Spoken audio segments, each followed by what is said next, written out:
Hello, everybody, and happy Thursday. I'm Julie Barrett, founder of Conservative Ladies of America. Welcome to our weekly Thursday live stream where we talk about just kind of whatever's current, whatever's going on. There are a lot of things going on this week, many of them actually really good. So I'm excited to chat with you guys about that. I'm going to talk about the Dignity Act, which is like an amnesty bill that's not good. And it's actually prime sponsored by a Florida Republican congresswoman. So we're going to get into that. So welcome. Welcome. I see Mary and Leslie already in the chat. They are on our leadership team. So be sure to chat them up. Let us know that you're here and where you are watching from. We will, I'll be looking to the chat for any questions. So if you have questions about either the content that I'm talking about, or if you have questions about something else that we're not talking about, leave it in the comment and we'll try to get to those. Well, let's jump right in because there's a lot to cover today. I want to first get the Epstein files situation kind of out of the way. I've done 3 videos this week on the Epstein files. And while I would like to not talk about it at all, I would like it to just be dealt with as was promised. I think the bigger issue here is primarily the way that this has been handled, with Pam Bondi coming out in January when she first became the Attorney General. She came out and promised this was a priority for her, was to release the Epstein files. And then in February, they had the whole Bindergate thing. They brought all these conservative influencers to the White House. It seemed like it was a big photo op. There was really nothing of substance, that nobody knew new information anyway in the binders that was released to those influencers. So that was really a big kind of a laughing stock sort of spectacle at the White House.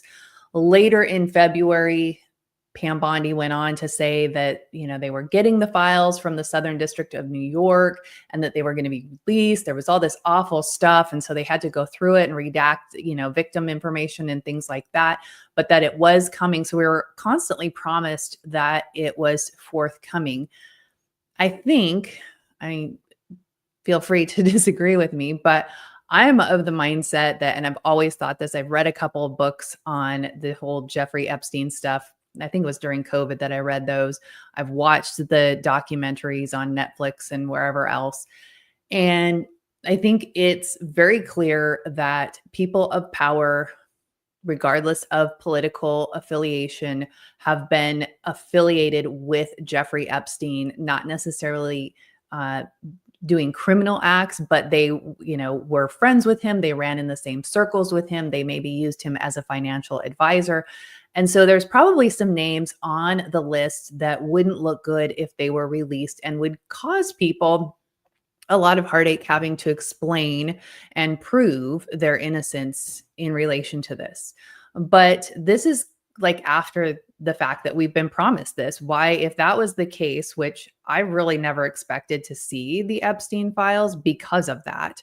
And they brought it up. The Trump administration brought it up. They made the promise, not necessarily Trump himself, but his administration has been making this promise. We've got Kash Patel and Dan Bongino, all that were saying, Epstein didn't kill himself. And, so there's all these details. So what, for me, it really boils down to is a matter of trust and transparency. We had these people in government that told us we would get to see this and that they would release the files. And now they're saying there's nothing there. It's all a hoax. And if we are still kind of hung up on it, we are weaklings, and Trump doesn't even want our support anymore. So I think the whole thing has just been handled very, very poorly, which has caused the lack of trust to continue to rise for this administration. And I think it's become such a big deal. It's gotten blown way up because of how the administration has handled it. And so in order to, clean this up, they need to handle this, whether they release the files, which I think they should. And Thomas Massey has legislation that would release the files, and it's bipartisan. There's a lot of conservative Republicans in Congress that have co-sponsored Massey's legislation to release the files. If there's nothing there, then release the files. It shouldn't be a big deal. But I think we need that transparency in order for the American people to be able to move on from this and really focus on the good things that are happening, because there are a lot of good things that are happening in government right now, especially at a federal level. And it would be nice to be able to talk about those rather than focusing on, this divisive issue on the Epstein files. But I don't think it's going to be something that any of us can just, walk away from after, being treated by the administration as though we are, somehow weak and involved in some kind of hoax. So that's kind of my take there. It'll be interesting to continue to watch this play out. I haven't seen anything new on it today, but wanted to kind of address that right out of the gate before we get into some of these other things. Well, do you guys want good news or bad news first? What should we do first? Let's get the bad news out of the way so that we can talk about the good things. So I mentioned right when I went live that there is a new bill. It's called the Dignity Act, and it is sponsored by a Florida Republican in Congress. There are actually two. There's another Florida congressperson. It's some guy. I don't know who it is off the top of my head. Actually, I do have, let's see, I have it right here. Let's add this so you guys can see. All right. So the list, I can't see that. I'm going to need my glasses here. Actually, let's just make it bigger. Nope, that's not what I'm trying to do. How about that? Okay, the Dignity Act is mass amnesty. This will be disastrous for our country if passed, and a total betrayal of the will of the people in the 2024 election. This is Rep. Lucas Schubert from Montana.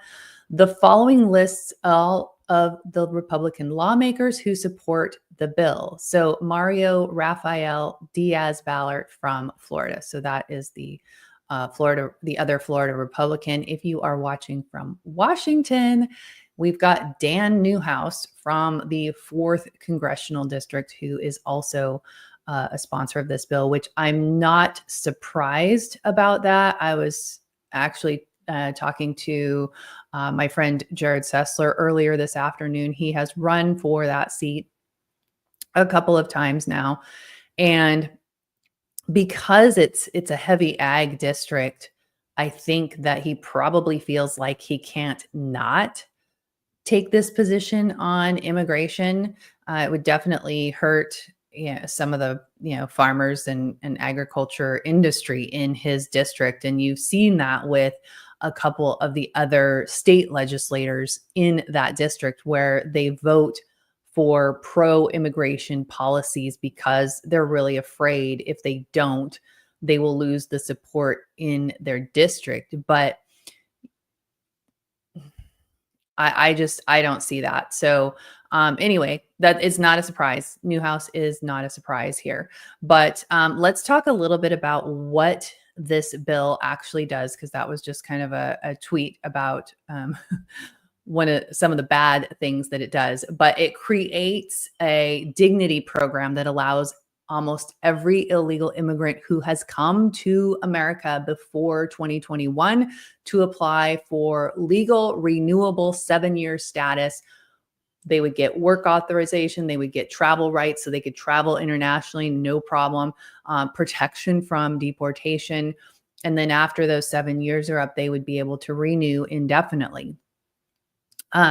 They wouldn't be eligible for citizenship, but they could live here permanently. They could work legally. They could travel freely, which, if you can do all of that, what is the point of becoming a citizen? I suppose Social Security, but, America gives illegals or immigrants, depending on your version of legal, they get a lot of benefits, whether it's healthcare, food stamps, those sorts of things. anyway, even with Republicans in charge. So the bill has a 12-month grace period for anyone who is here illegally and doesn't qualify. They can self-deport and avoid future penalties. If they self-deport, then there is a program to bring them back legally.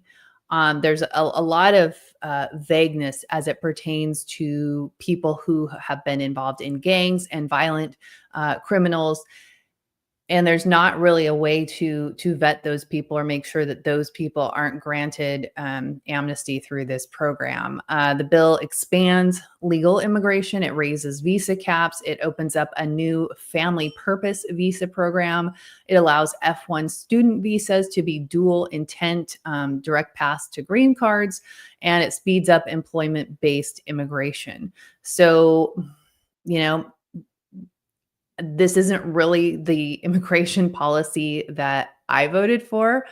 I think that, you know, a lot of people are concerned about the workforce, but as we are importing more immigrants and we are, you know, paying them less than what we would pay American workers, we're really creating our own workforce problem and creating problems for our own, you know, young American workers that are graduating high school and their jobs are being replaced by people from China or India or Mexico.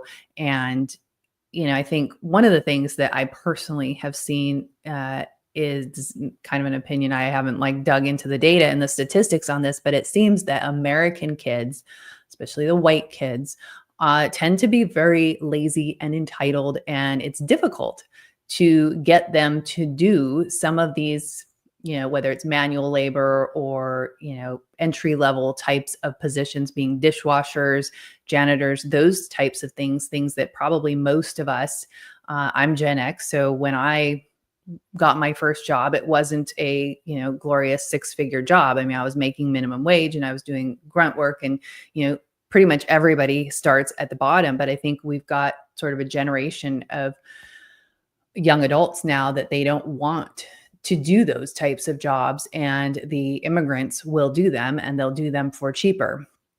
And so we're just perpetuating the problem. We're not correcting the problem. So I'm not in favor of this, but I'd be curious what you guys think. I know some people think that because of, you know, all the agriculture that we've got in our country, that this is a good thing to keep the farms and all that going.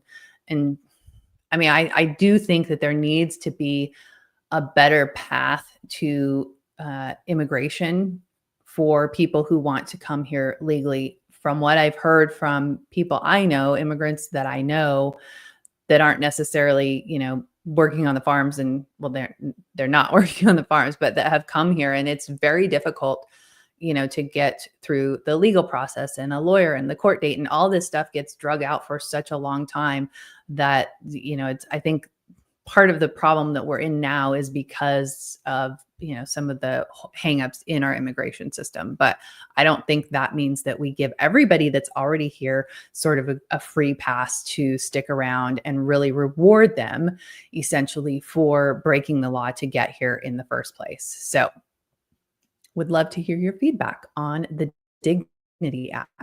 Okay, so let's dive into some good news. How about?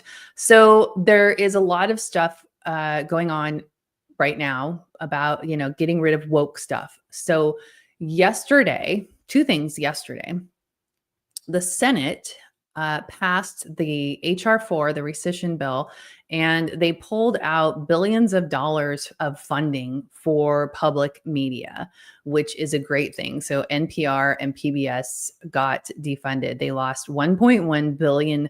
I think this was all part of the Doge cuts that were put in. So this is a really good thing. Let me tell you what else lost. There was a bunch of foreign aid that was pulled out. The HUD rental assistant was capped to 2 years.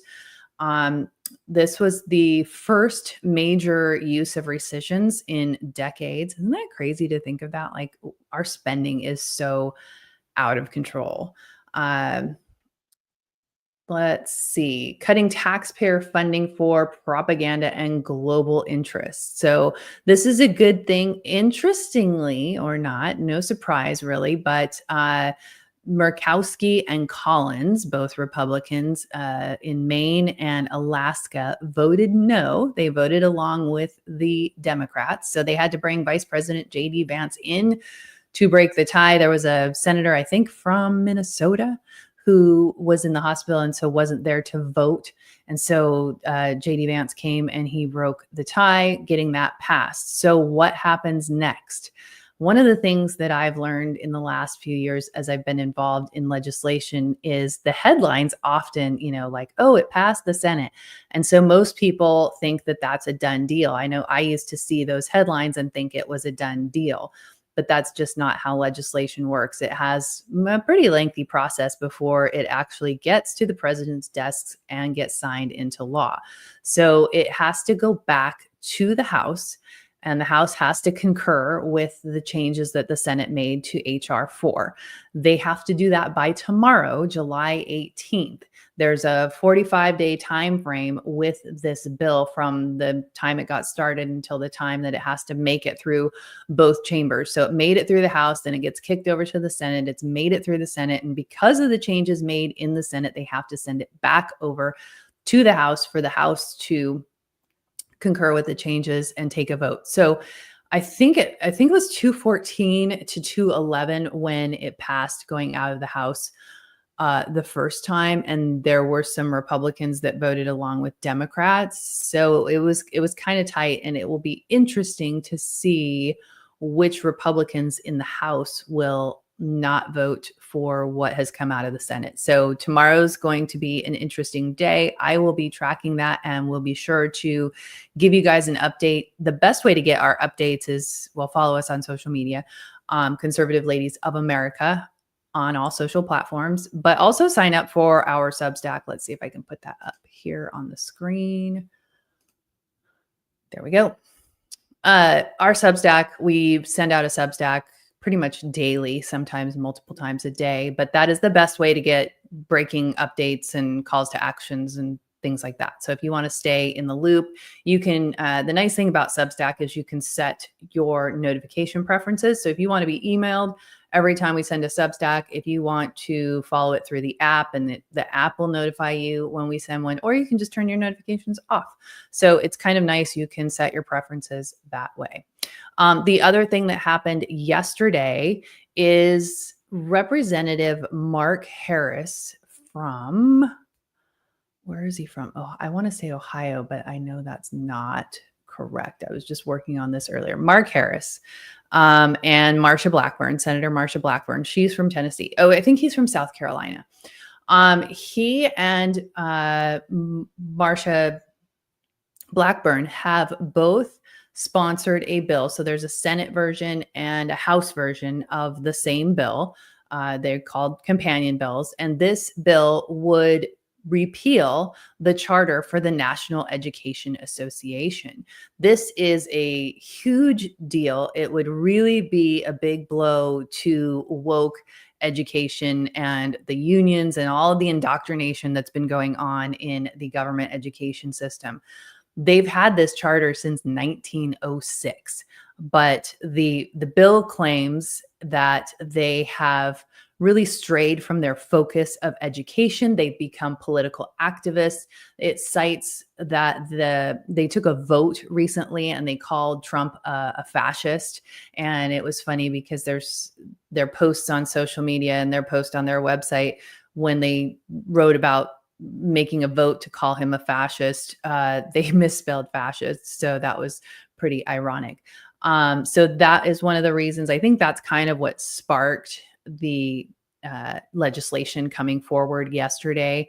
They cited the LGBTQ content that NEA is encouraging to be pushed into schools, and that they broke off with the Anti-Defamation League recently. So those were a few reasons that they decided that this would be a reason for the federal government to repeal the charter with the National Education Association. So I think that is a huge deal. I'm not a school choice advocate at all. I think school choice is just more government strings and more taxpayer dollars to fund education. I really do believe that we have a duty to fix the public education system. If you want educational freedom, you should homeschool your children or you should pay for private school yourself. I realize not everybody can do that, but unfortunately, if government is involved in your child's education, then government's going to have strings attached to that.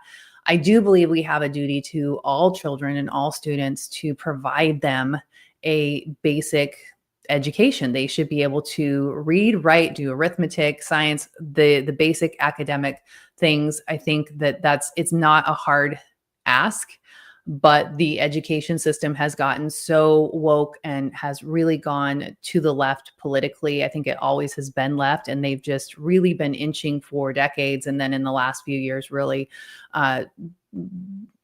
put pedal to the metal off of the left cliff. So I think this is a good step towards fixing the public education system. Now, also what happened this week is the Supreme Court said that it was not unconstitutional for the Trump administration to dismantle the Department of Education and send all of this stuff back to the state. So one of the things that a lot of people don't realize that's going to happen with the dismantling of the Department of Education, it's not like all of this stuff is going to stop.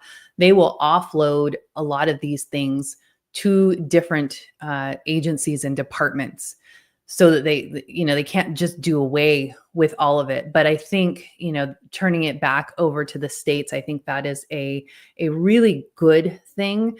One of the, if you live in a blue state like Washington and you've got OSPI director Chris Reichdahl, and you've got a really aggressive legislature with woke policies in public education. And you've got, it's not just the Democrat legislature. The Republicans often are the prime sponsors of some really, really bad policies for education. And a lot of people don't really understand that. And I haven't really figured out why that is. I don't know if it's, the dollars attached from the lobbyists and the campaign contributions. I don't know if they don't understand what these policies actually do. Something like financial literacy or media literacy, they think that sounds good. And so they sponsor it and they push it, but they don't really understand it. And I know this because I've had conversations with them, yet they still continue to go down that same path. And I really do believe that politics is a business for a lot of these people, and there's a lot of pay to play. There's a lot of political games that go on. There's a lot of backroom deals that happen.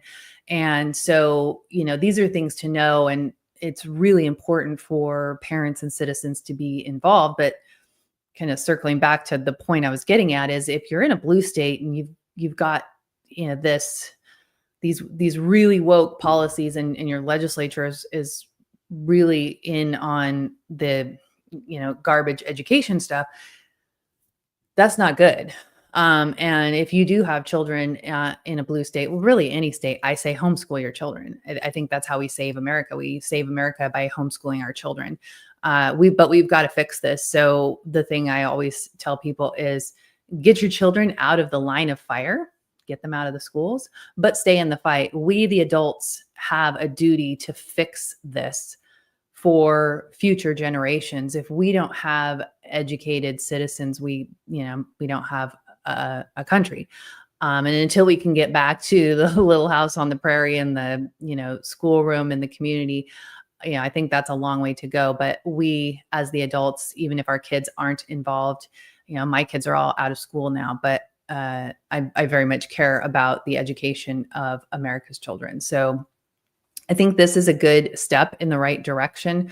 I think you'll see more shifting of families around the country that will go to states that align with their values. You're going to see people continue to move from blue states to red states, and you're going to see people move from red states to blue states. I mean, I live in Florida, and there are people that don't like the policies here and would prefer the policies of a state like Washington or California. I know if you're a conservative listening to me right now, you probably find that hard to believe. I find it hard to believe, but but it's true. There are people that think differently from us, believe it or not.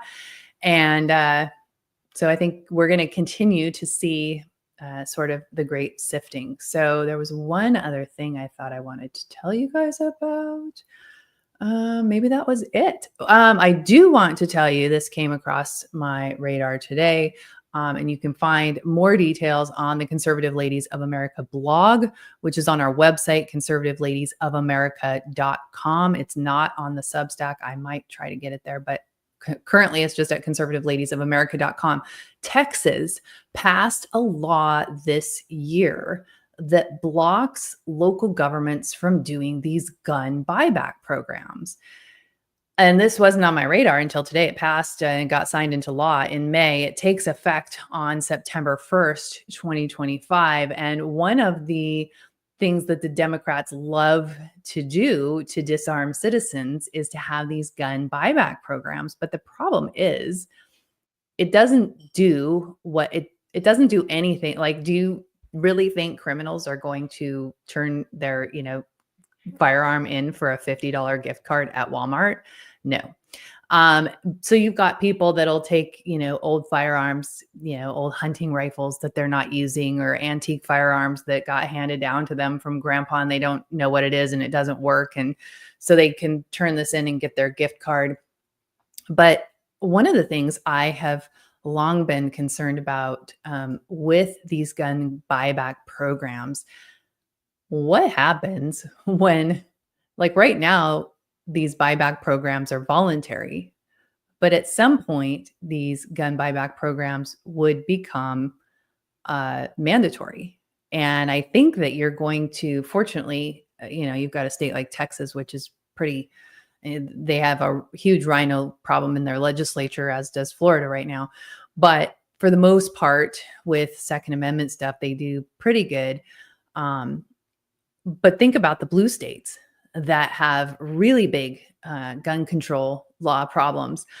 You're going to see them move in that direction. And I could see in a state like Washington. So I used to live in Snohomish County, Washington, which is just north of Seattle, like Bothell, Kirkland, Woodinville area. And I know all of the police departments that surrounded my area all had these gun buyback drive programs where you get your gift card.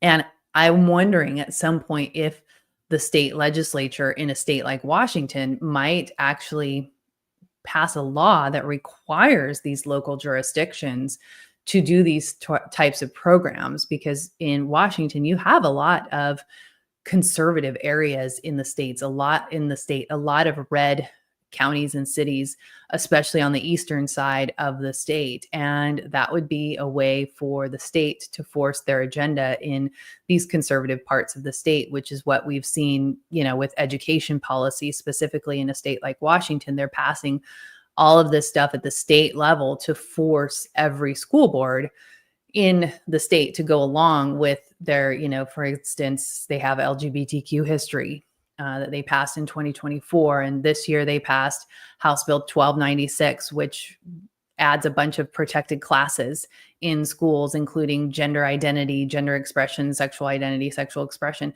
So this is, statewide. And there's even a kind of a school board tattletale provision in House Bill 1296 where citizens, taxpayers in the district can report school board directors who aren't following the state law. They can report them to the OSPI, and the OSPI will then take action against that school board director, and it can result in the district losing some of their state funding, which is funny because states like Washington, all these blue states are crying because the federal government is going to cut their funding if they don't stop with these woke programs and pushing gender ideology into these classrooms. And yet they cry.